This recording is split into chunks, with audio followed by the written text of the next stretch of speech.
back to Popcorn for Dinner. I'm Jeff. I'm Kelly. It's so funny. Right on the heels of like we were talking about yesterday. We were just talking about how it's like, oh man, these trailers for all these decades late sequels to things. Mm-hmm. The new Terminator trailer came out. The new fucking Rambo trailer came out. Just after Matrix. Yeah, Matrix was announced. All that kind of junk. So of course today they release the trailer for Bad Boys for Life.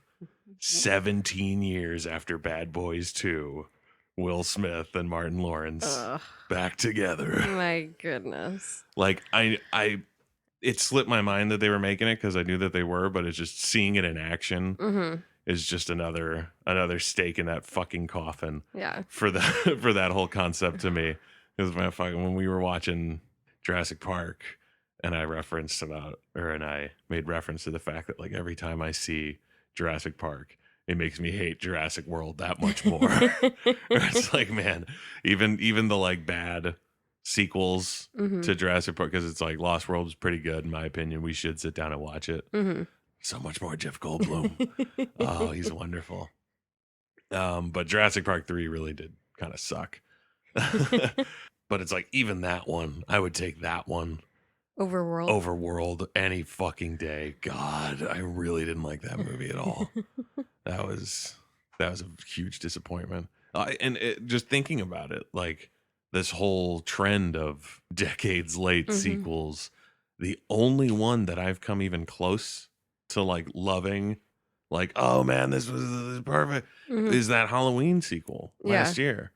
Like, I really dug that. Oh, okay. Because the way you worded it made it seem like you only came close to loving it. You didn't actually love it. I mean, it's like loving it as much as like the original in terms of being like, oh, there's this one and then a sequel to, because it's like I loved Dumb and Dumber. Right. And Dumb and Dumber 2, like I fucking despised, but it's like I the hope every time is that it's like, oh, it'll make me love it again like that first one did. And it's like Halloween 2018, while very cool and I dug it a lot, it's still a very modern Halloween movie in the sense that it's like it doesn't necessarily have exactly that same feel of that first one, because that is, I mean, it's really hard to do it because that's one of my favorite movies of all time. Yeah. But Jurassic Park is also one of my favorite movies of all time. So it's like it's not like there's not precedent. It's like it can be done. You can make a movie that's very enjoyable. Yeah. Compared to the like, masterpiece original. But most of them are garbage. Like full on straight up garbage. What sequels did you like? Like decades, or just sequels in general? Or because I'm sort of talking about those like decades down the line. This movie, you know what I mean? Because it's like there's even talk of like maybe possibly in the works an Austin Powers 4. Oh, and it's like when the original movies come out in such rapid succession, you know what I mean? Like especially like with those ones, it was like 97, 99, and 2001 or 2 or something like that. It was real quick that they came out. So they all have a pretty similar feel to them. But as soon as you let 15 years go by, 15 plus years, now eking towards 20 years later after that last Austin Powers, like I just don't think you can. It's a weird formula to it, because it's like that, like I said, that Halloween one was the only one that really did it. And I don't know if I'm gonna like the sequels. You know what I mean? Yeah. Like I dug that, and I'm sure I'll go and want to watch them, but it might sort of tar the whole thing and be like, you know what? No, just give me the original again. Yeah. We've done this 3 times Halloween. But like all these old franchises getting new sequels so long after the fact, it just makes me think of like, what other ones could you do?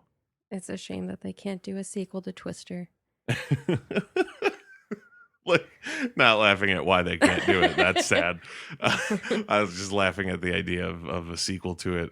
It would be like one of those Jaws sequels where the shark, it's like, wait, does that shark know it's going after the Brody family? Like, is there vengeance on its mind?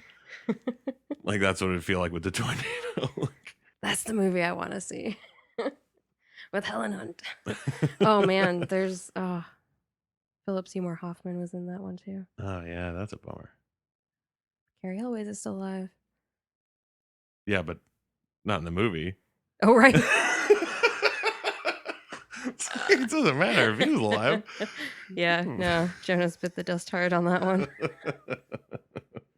Flashbacks. Yeah. Force Ghost. Force Ghost of Gary always coming back to haunt Helen Hunt.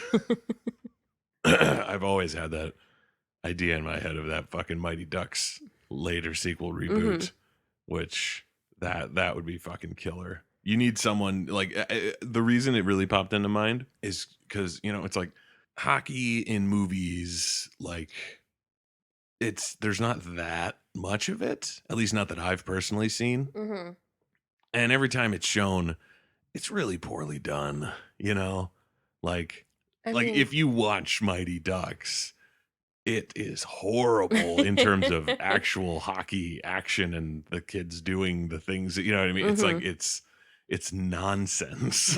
Nonsense that is on not ice. how hockey is played. Yeah, in the least. But it was when it was finally seeing Goon and watching how fucking awesome that hockey action on the ice is. Yes. Like when they're showing LaFlemme fucking like deacon and dodging and diving around and scoring the puck and everything. It was like, that was a fucking awesome hockey play that just happened. Yeah. Like the audience who doesn't know hockey might not notice or care. Yeah. But somebody who has, it's like, holy shit, that actually looked like someone playing hockey. Oh, you can do that? I didn't know it was allowed. So seeing that, it really kind of just like sparked my imagination of like, oh my God, just do Mighty Ducks again. Do it now. More modern comedy, less of the like sound effects slapstick that Mighty Ducks has, you know what I mean? Yeah. And then less of the like that fucking kid who lassos people on the ice, like, "Yeehaw." It's like, what the fuck are you? You're out of the game. Yeah. Game misconduct. Get off the ice. Age it up a little bit. You know what I mean? Maybe not necessarily the kids. They could maybe still be just, that kind of age, but age up like the tone of the movie. Yeah. And make it less like for little kids watching it on a Saturday afternoon, like he fell down, it was funny, make it a little. It doesn't have to be gritty. You know what I mean?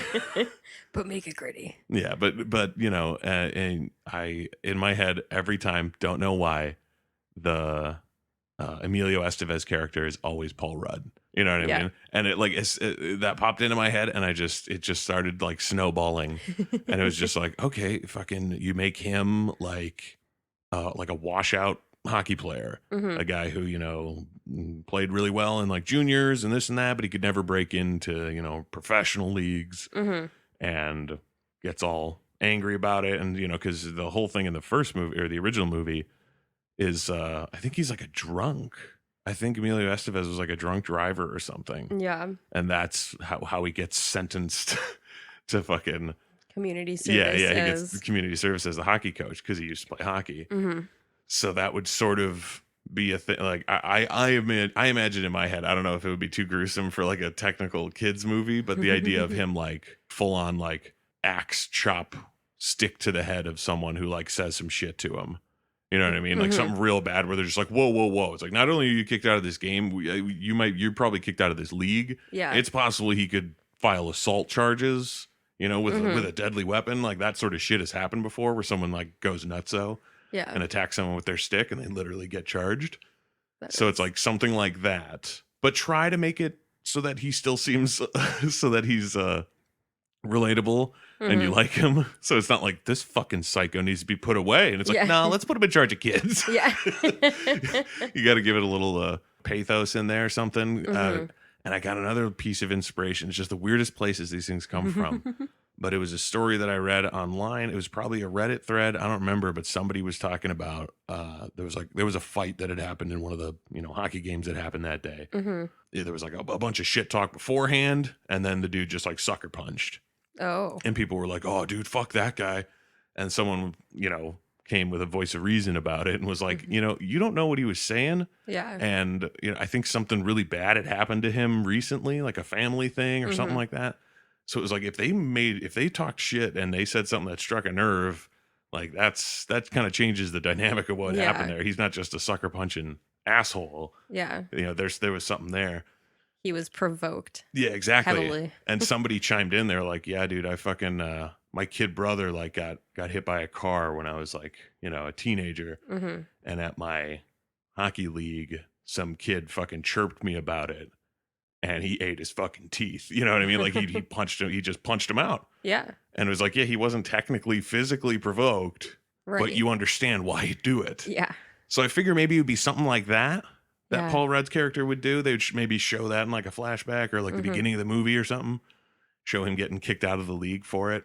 Mm-hmm. And then also realizing like, oh shit, they're going to press charges. Yeah. And then I haven't decided yet in terms of how the tone of it should go. You could go the like 21 Jump Street route. Mm-hmm. You know what I mean? Where you like lean on the fact that this is a movie being made about, you know what I mean? You like lay on it real hard. Mm-hmm. So you could have the judge talk about like that they're reopening the Mighty Ducks program like from back in '93. You know, like specify, make real meta jokes about it. Yeah. You could go that way, or you could play it a little more subtly, where it's just like, coach at this rec league or whatever the heck it would be, and be like, okay, I guess. Although now that I think about it, it'd be fucked up if they let a dude who snapped on someone on the ice coach kids. Well, fuck, he was drunk in that first movie. Like, why would you let a drunk driver teach your kids? This thing's all fucked up. Now I'm just discovering the deep, dark roots of Mighty Ducks. Like, this is kind of fucked up that they let this guy be in charge of all these kids. Welcome to Disney movies. He could have just showed up drunk. You know what I mean? Like, who knows? Fucking run over a kid in the goddamn parking lot. But whatever. You know what? Then I'm going to leave that as is. Fine. Paul Rudd hit a guy with a stick. Gets sentenced to the Mighty Ducks, essentially. And I was thinking maybe they would have like different jerseys and a different mascot name at the start of it. And then somehow, I don't know if it would be like, they're playing a game, at home or, however they do it. I don't even really know how Pee Wee Hockey Leagues, you know what I mean? It's like, is it home for every team in the league because they're all from around there? Or is there an away team or whatever? Do you travel? I really don't know. I mean, I guess it depends on the area and how many ice rinks there are and how big of a league you're in. Yeah. Like that place, wherever they play, that like rec center, whatever it is, however the hell you do it, would be the same place that the Mighty Ducks played, where that team had whatever. And figure you could have a great moment of like another team sabotaging the whatever the hell they would be, the Sabres, whatever the fuck their name would be before they changed the Wildcats. Fucking Wildcats. Who are we? The Wildcats. But then the other team, like in an act of sabotage, would like, I don't know, like tie-dye the Wildcats jerseys or, fuck with them somehow and be like, what the fuck, man? And then some kid would stumble on like a big old box in the back room full of the original Ducks jerseys. Nice. And they'd have to fucking wear them for that game and everyone would be like, holy shit. But then they play real well. So they'd be like, oh shit, we got to stay the Ducks. Yeah. It'd be pretty cool. And then Paul Rudd would like talk about those Ducks, I mean, maybe the age wouldn't work out with Paul Rudd, but he can play a little bit younger than he is, Yeah. Just because I would want it to be that he was a kid around the time that those Ducks played back in the day with Coach Bombay, and all that. Yeah. So he would know who they were, and he'd see the jerseys when the kid brings it out, like, oh my God, I forgot. Oh my God, this is crazy. And maybe, get some renewed interest. That could be a little meta commentary too, of like, oh, you've renewed interest in the Ducks name around here, like, oh, holy shit, maybe it's worth something now. You could have that awful businessman character who wants to like, oh, I'll bankroll you for some terrible, some horrible like Faustian bargain. It's like, but this kid can't play because he's black or something horrible like that. He has to be a real bastard, so he's like the worst guy. But so yeah, all that shit would go down. But then, so the whole thing, they're playing. You'd probably have a very similar storyline to like Charlie, because Joshua Jackson plays Charlie. You remember Joshua Jackson from like the 90s, early 2000s? Maybe. Did you ever see Urban Legend? Nope. Oh fuck. I know he was in some like TV shows around then. He was probably on Dawson's Creek or some shit like that. But that's the only one I really remember him from. He is in Scream 2. He's in one scene. He's in the movie class scene with Randy when Okay. they're discussing sequels. Mm-hmm. And he's the guy who's like, he says something about aliens, I think. But he has a few lines in it. But yeah, he was this one of those like teen heartthrobs of the late 90s, early 2000s. But he played Charlie in the original movie when he was much younger, and he was sort of like a 13-year-old kid, and he played Charlie like the heart and soul of the Ducks. Okay. And he was like, the captain and the best player, and he was wonderful and great and whatever. The Harry Potter of hockey. And it's him and his like single mom who then I forget if they actually wind up like getting together or if it's just like they like flirt a lot with Coach Bombay. Mm-hmm. So that I bet you could do something similar like that. Have the kid and a new Charlie sort of character and Yeah. all that and the drama within the team. Like Still named Charlie, but this time a girl. well, I like the idea, but you got to wait because there's something coming. Okay. I said I've got a lot of it planned out. Okay. All right. So all that shit would happen. Maybe the Paul Rudd's character, the coach, he would like tell stories of the Ducks and Coach Bombay and and about Charlie, because him being a kid when Charlie was a kid, he was kind of Yeah. it was like, oh, he was so good, he was so fast, he was so this, he was so that. Remembering him as a kid, even though in the movie it's like, yeah, he's fine. Yeah. But he's not that good. I mean, Jesus. Nostalgia goggles. Yeah, exactly. But so he's Charlie's the greatest, Charlie's the best, whatever. And then like they'll however it works, playoffs, a tournament, whatever it is, however, you would have the big ending thing. Mm-hmm. It would come and you'd probably have a few things in there with maybe try to mirror the Paul Rudd character's story with the new Charlie, Richie, or whatever you'd call him, where, maybe that kid has like temper issues, and maybe he's, gotten into a few scraps on the ice and, and coach is like, hey, I know it doesn't help to lose your cool on the ice there, hey, get it cool on the ice. And so, maybe you'd have a bit of that going on. Things are, getting intense. They're getting towards the big championship. Maybe it would be the championship game. Maybe it would be like the game to get to the championship game sort of thing. Yeah. Or... And Coach Paul Rudd would come out like to the bench with the Ducks. They'd come out. And you just have to suspend your disbelief that he didn't look at any programming or any information about the other team for the other team to come out. And their coach is Charlie. And it's like, oh my God.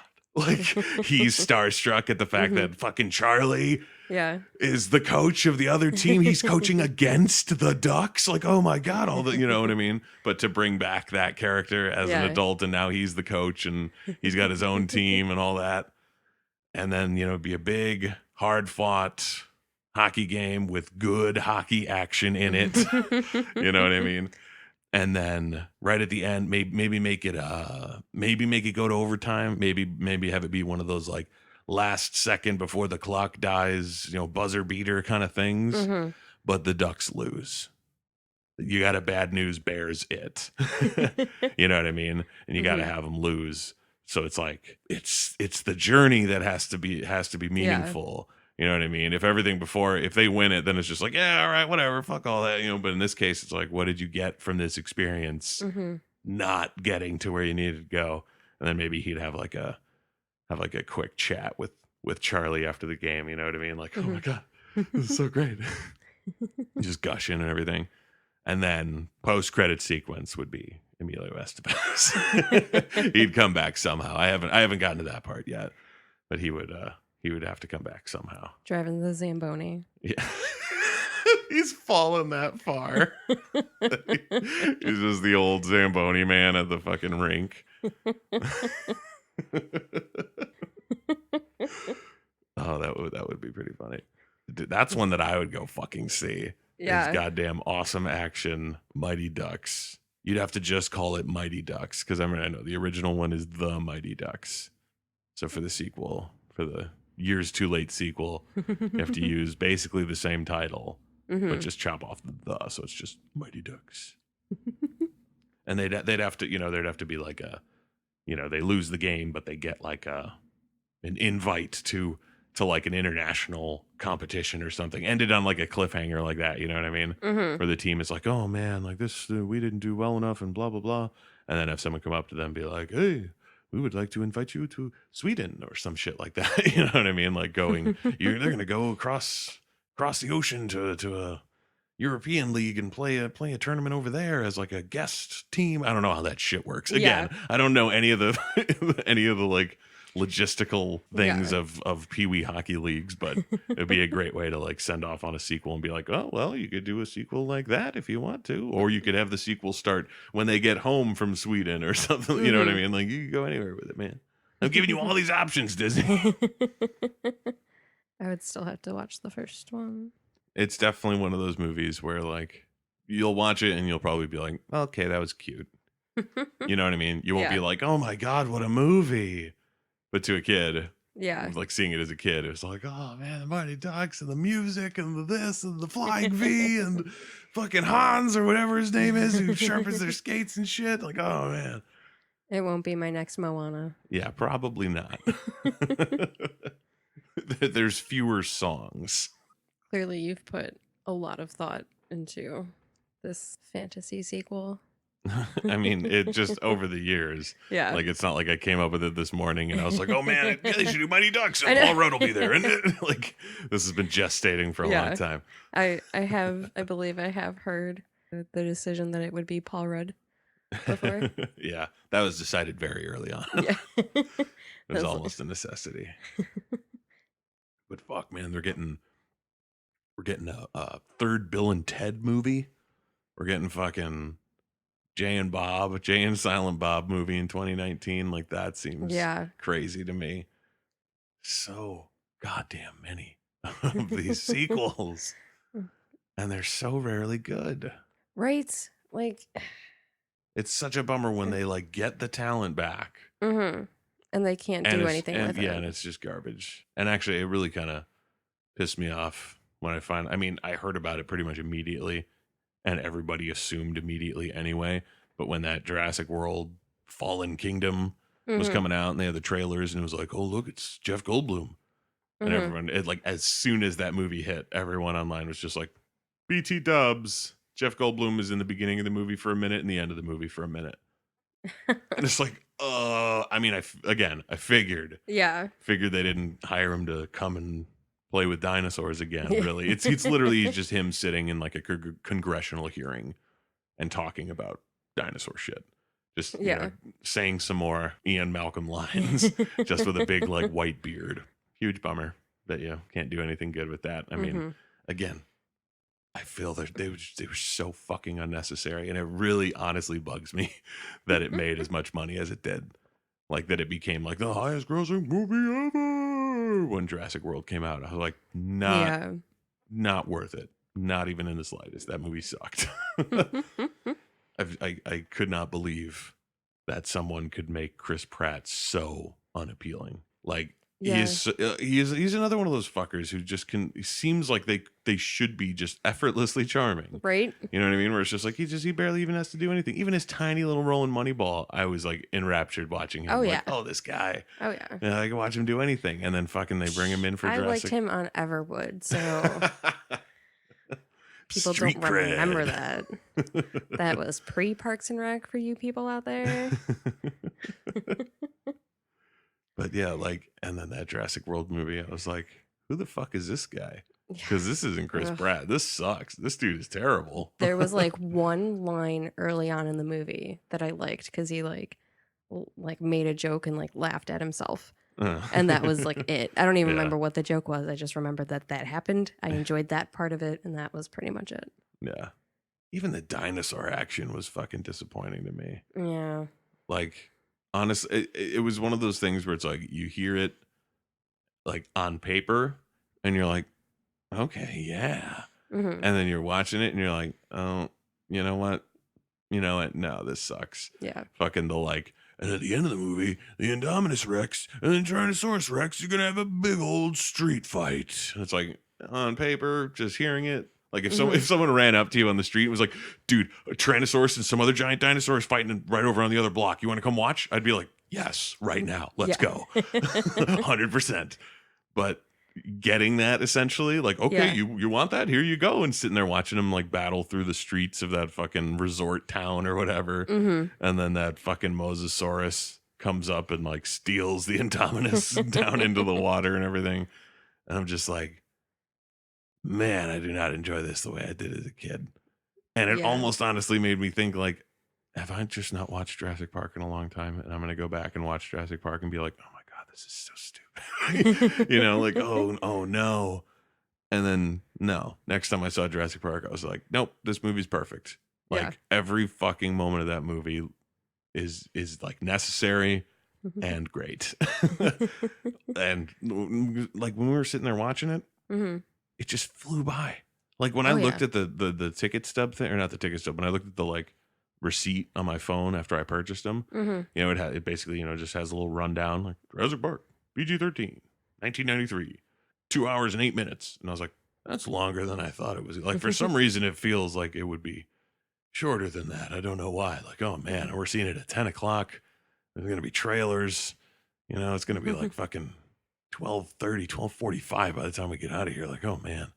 And it went by like that. Oh yeah. It's such a perfectly paced movie. By the time when it got to the end, I wasn't even like, oh my God, it's already over. But I was just like, and yep, perfect. Perfect every time. No matter how many times you watch it, it never stops being fucking perfect. It can only get more perfect. Pretty much. I mean, when you notice things that you never noticed before, it just makes the experience all the better. Like even if it's just one little thing, like when fucking we sitting there watching through the credits on the big screen and like finally actually reading the credits, really realizing that fucking guard on the raptor thing at the beginning, that the actor's name is Joffrey. And I'm like, oh, and fucking Muldoon calls him Joffrey. He says Joffrey raised the gate. Like, I never realized that dude's just named after himself. That's the coolest thing. Like, just being able to discover tiny little things like that. Yeah. I fucking love it. I love going and seeing old movies again. That crowd was less than decent. The kids up to the left like weren't great. Yeah. But at least they weren't as like seemingly sloppy drunk as the idiots back to the right behind us. Yeah. Because that couple seemed like they had probably been drinking a bunch before they came to see this. Like, it's gonna be so fun. We're gonna watch a dinosaur movie. Yeah. Because like I put up with all the like chatter and all right, whatever. I've seen this movie. I'm not lost. I shouldn't be a jerk about it. It's $6. Yeah. I'm not gonna be that guy. But once fucking we're sitting there watching and you start hearing dogs barking and running off, you're like, get your dogs out of the movie theater. But yeah, once you start hearing the like from grown adults in a theater from behind you, finally I just had to be like, will you please stop? Yeah. Like, just could you be a decent person for a moment? And just not do that, like, of all fucking things. Do not blow raspberries in the middle of the theater fucking watching goddamn Jurassic Park. Have some respect. Seriously. They also like way overreacted to everything that Jeff Goldblum did and said. Like, well, I get hold it. on. He's great. Hold on. I'll give a pat. There was one moment that I noticed what you're talking about, and I will give it a pass on the off chance that they also saw the hilarious GIF that's been going around online, because of that shot of Goldblum with his shirt off, and he's like laying there as it like pulls in on him. They laughed like right at that image of him sitting there, because people God, it's one of the funniest things I've ever seen.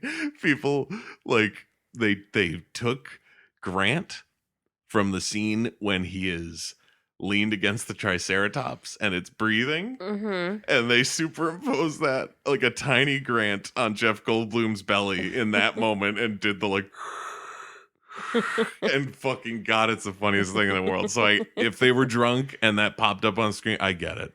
I'm not gonna give him shit for that one. Because like just on the off chance that that's what they were laughing about. is I know I wouldn't have been able to hold it either. Like if I was like drunk and Yeah. all of a sudden it popped up, like, oh my god, right? Totally, 100%. They were not the best. No. Um, would you? I mean, I think we could both agree, based on circumstances, that the absolute best movie theater Yes. crowd we ever had was for A Quiet Place. Yes. Yeah, that was astounding. I literally wouldn't believe it if someone told me. Yeah. Like it was. Like, yeah, I'm so thankful. I know. I mean, obviously we have to explain it because Yeah. otherwise people just being like, what are they talking about? Are they just talking to themselves? They're not even trying to include us. But when we went to go see A Quiet Place, it's right? It's A Quiet Place. A Quiet Place. Okay. Yes. For a second, I was like, am I being a pretentious dick about it and like giving it a fancier title than it had? No. Okay. A Quiet Place. Yeah. So, we go to see it, and as usual, a bunch of horror movie trailers beforehand, and plenty of people laughing their way through them or talking over them, or the occasional yeah, like reacting really loud to them, or like yelling something at the screen, just basically being a horrible horror movie crowd. The stereotypical awful horror movie crowd. Yeah, horror movies especially, where people feel incredibly emboldened to just shout things at the screen. Fucking movie begins. I don't even remember exactly how the like opening credits go. I feel like it's in like silence. You know what I mean? I feel like it's not like it's like dun dun dun dun dun dun, dun or like music or anything or like voiceover or any sort of. I feel like it showed some of the wooded area. Okay. And so there may have been like the wind in the trees or whatever, but like sounds of nature was essentially all that you heard. Yeah, but it was, practically silent. And for so many years of going to see movies, people will take, the whole like give them an inch and they take a fucking mile. They will take every second of like screen time that isn't like the actual movie starting to talk. Yeah. You know what I mean? Where it's like, all right, it's like, and the previews are going and people will be chattering along. And it's like, okay, whatever. I didn't pay to come see the trailers, so I really don't give a shit. And then they do the like, and now the movie's about to start and things are happening and watch your keys and shit. And, like, don't forget your bag. All that kind of junk is happening and people talk through it and whatever, I don't give a shit. And then sometimes, the production logos start coming up. Yeah. And people just keep talking and talking and they keep going. And then finally, like, a character shows up on screen and they'll like, oh, and then I guess I'll talk about the rest of that later. All right. And then they'll finally shut the fuck up because they realize like, oh, okay, the movie's on. Oh, okay. Yeah. All right, I guess I can stop now. But in this case, I felt like as soon as the whole like pomp and circumstance of like, here's your movie, that everybody just shut the fuck up. Yep. Everybody. It was beautiful. Like, I honestly don't even remember there being a moment of like, oh, that guy fucking ruined it because he fucking, you know what I mean? Like, there was never a moment of being like pulled away from watching the movie because someone was being a dick. It was like fucking pitching a perfect game. You know what I mean? It's just like, oh my God, is this really gonna happen? Holy shit! I was just sitting here and watching the movie and nobody's fucked it up yet. Oh my God. The only time that I remember hearing anything from anyone, and it was like hearing like popcorn being grabbed, was during the waterfall scene. Exactly. Everyone, that was the coolest thing. Everyone did that. We did it. Everyone did it, where it was like, oh my God, there's noise going on. Now I can finally enjoy this snack I paid like $17 for because we've been sitting in dead silence. And that like, it was amazing that an entire crowd of people seemingly had the like self-conscious realization of like, oh, if I chew my food, everyone's going to hear it. It's going to be loud because this movie isn't very loud. Yeah. After the waterfall scene ended, everyone went right back. Yeah, just right back to quiet. That was wild. 100% the like best theater experience in terms of crowd compared to movie. Yeah, because it was packed too. It wasn't like it was us and like 3 other people. Yeah. Like when we saw Tusk. That was hilarious. Like when we saw Lego Batman. And there was no one. There was no one. That might be the best crowd we've ever been with. Yeah, absolutely. That's number one. A Quiet Place is very close. Number two, because it actually had other people involved. Yeah, it took an effort from. It took a village. That still boggles my mind. I will never understand the Thursday night premiere. Lego Batman. Nobody but us in it. Yeah. No. Like unbelievable. In like the biggest theater. Yeah. Because it wasn't even like one of those little ones. It was like the big fucking amphitheater theater in there. Yeah, it was like the first one down the hall. Yeah, like one of the giganto screens. And it was just like, where the fuck is everyone? At a certain point, I was afraid that it was like, did it get like canceled? Yeah. Are they going to just turn it off? Yeah, like what is happening here? Okay. But no, whole movie to ourselves so we could laugh as loud as we wanted. Yeah. Oh, man.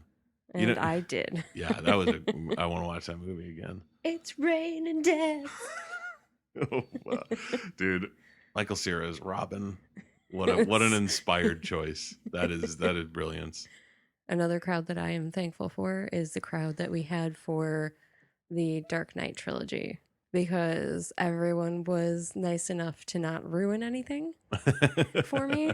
Yeah. Like I remember specifically like saying to people like, I haven't seen these movies, like, so no spoilers. Yeah. don't say shit beforehand. Just let me watch it. Yeah. And they did. It was great. God, that was so awesome. See those movies for the first time, one right after the other in IMAX. Yeah, right. That's the biggest thing too. It's like you see the biggest version. Yes. In the best way. All in a row, like barely a break. What was it, like 15 minutes between? Like 15, 20 minutes between the movies with the rises starting at midnight. Yeah. Oh my gosh. So cool. That was one of my favorite movie going experiences. It was so epic. It was. Did you know anything about Snakes on a Plane back in the day, like when it was coming out? Did you have any like awareness of the like sort of phenomenon that it was? I didn't know how big it was really. Like I was aware of its existence, but and knew that it was like really popular, but like didn't know just how far that popularity and ridiculousness stretched. Yeah. Oh man, because I was sort of on the ground floor of that thing, because I was big on those the like IMDb message boards back around when that movie came out, like 2006 or something. But sometimes you just sort of 6 degrees yourself from one movie to another, like, oh yeah, and then this movie had oh yeah, this guy, and then oh yeah, then he was in this movie, oh yeah, with this guy. And then eventually one day I got to Samuel L. Jackson. And I was like, all right, yeah. And I clicked on his page and I saw his filmography, and it said like, pre-production or something on a new movie he was going to be in.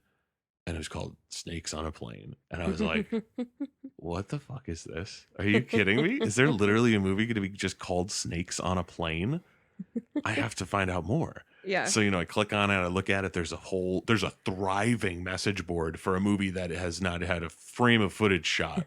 You know what I mean? It's literally, It's just like, there's a movie that we're going to make called Snakes on a Plane. And everyone was like, what the fuck? Oh my God. The internet just went like bananas for it. Because it's just how ridiculous it is. Like, one, how ridiculous the title is, where it's just like, you just really? Yeah. That's it?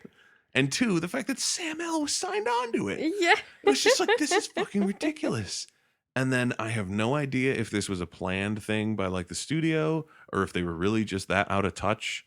It might have been more of like a new Coke kind of thing, where it's like, yeah, we're going to get rid of Coke. We're going to bring new Coke. People are going to be outraged. We're going to bring back old Coke, and people will buy the fuck out of it because it's not new Coke. Yeah. But at some point during the pre-production, the page for the movie changed because they changed the title. Oh. They changed it to like Pacific Air 342 or whatever the fuck. It would, the flight, the name of the flight. Yeah. That these snakes would be on. And everyone freaked out. Everyone was like, "What the fuck are you doing? Yeah. Why are you trying to make this a legitimate movie? Why are you why are you fucking putting on these airs to be like, hold on, we can't have it sound that ridiculous." It's like, that's why anyone is interested in this. What are Yeah. you doing? To the point where allegedly, I've never actually looked into it to see if it was true, but allegedly, Sam L said that he wouldn't do it if they didn't change the name back. Like, that's the That- fucking reason I jumped on this script. Like, what the fuck is wrong with you folks? That's Change it back. So obviously they did. yeah, that definitely seems like a Sam L move. Oh yeah. So I was all in on this whole. I was enraptured by it. I was just like, oh my god, Snakes on a Plane! I can't wait for fucking Snakes on a Plane to come out. It's gonna be amazing. I forget if it was me and anybody else, or if it was just me. I really do not recall. But fucking, I had been going to AMC Yorktown midnight showings for Mhm. like everything I could get my hands on. It was just like that was my favorite thing to do. I love Mhm. midnight releases for movies, movies that I'm really excited for. Nowadays, it's kind of gone the way of like concerts for me, where Mhm. it's like I really used to love it. Yeah. And now I'm like, I'll enjoy this from the balcony. I don't need to be in with the riffraff anymore. Yeah. Like when I wind up seeing a movie I really want to see, it's like, yeah, I'm not going to go to the midnight showing. I'm going to go when it's less crowded and crazy. Mhm. But at that point, I Unless, love, unless work schedules somehow miraculously work out. yeah. I mean, honestly, I still go and see a midnight movie. I just go to work real tired, but either way. Um, so I go to see it, and for one, it's like electric. You know what I mean? Like the crowd is there because they fucking want their Snakes on a Plane. Like Mhm. they've been following this. The people who are here are either, everyone from those message boards or anyone they've been that like they were able to drag along with them. Like, just trust me, it's gonna be amazing. Yeah. Side note, in the end, movie's not really that amazing. It's not funny enough, Yeah. and it's not scary enough.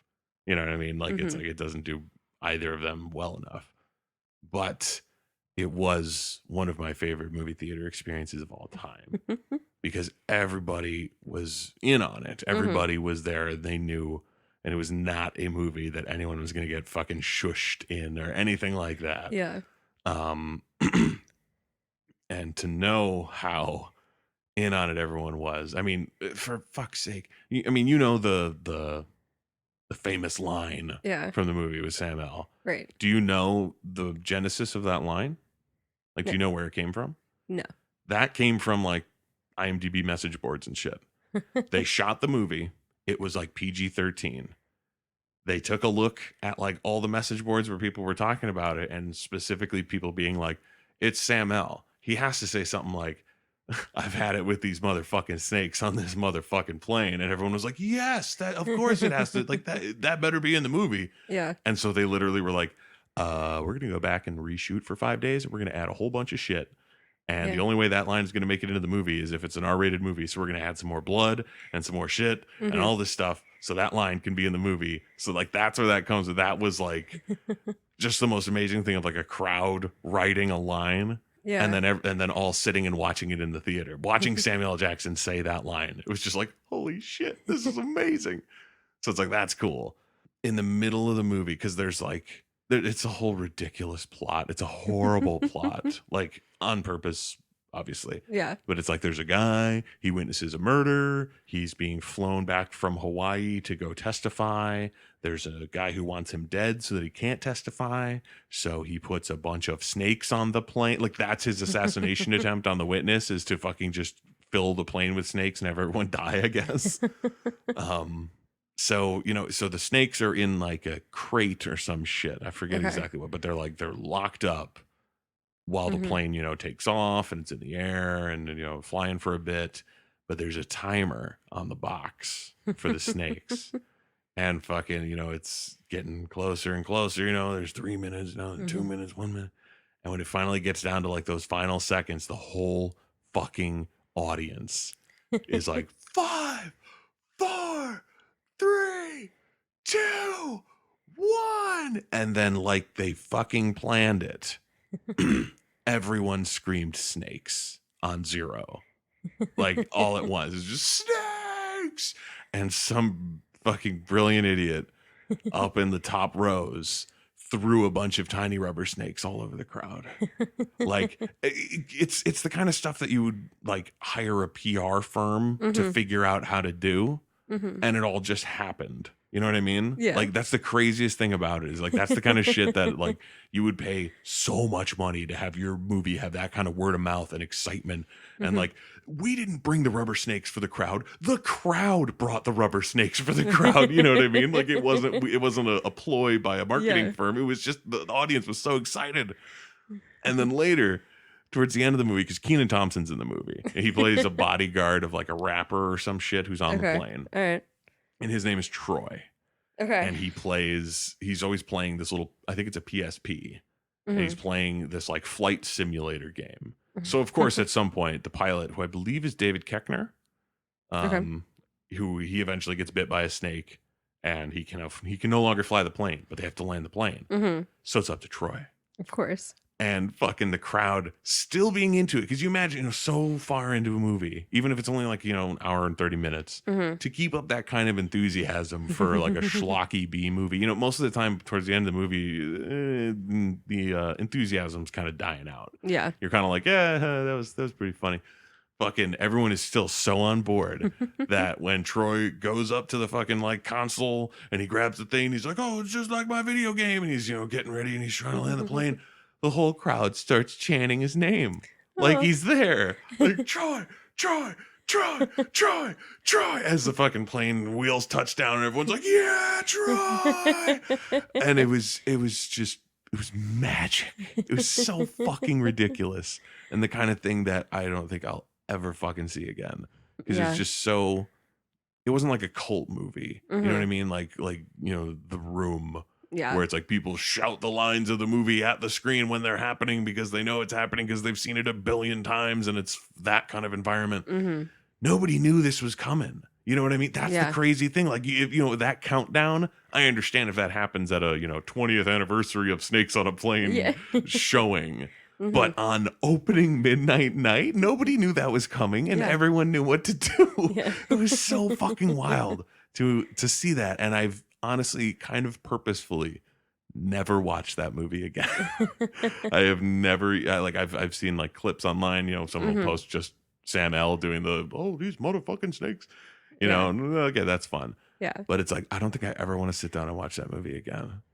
Just because it's like, it lives perfectly back in that showing in fucking like 2005 with the most enthusiastic crowd I've ever seen in my life. That's amazing. Well, that's going to do it for Popcorn for Dinner. I'm Jeff. I'm Kelly. Good night and good luck.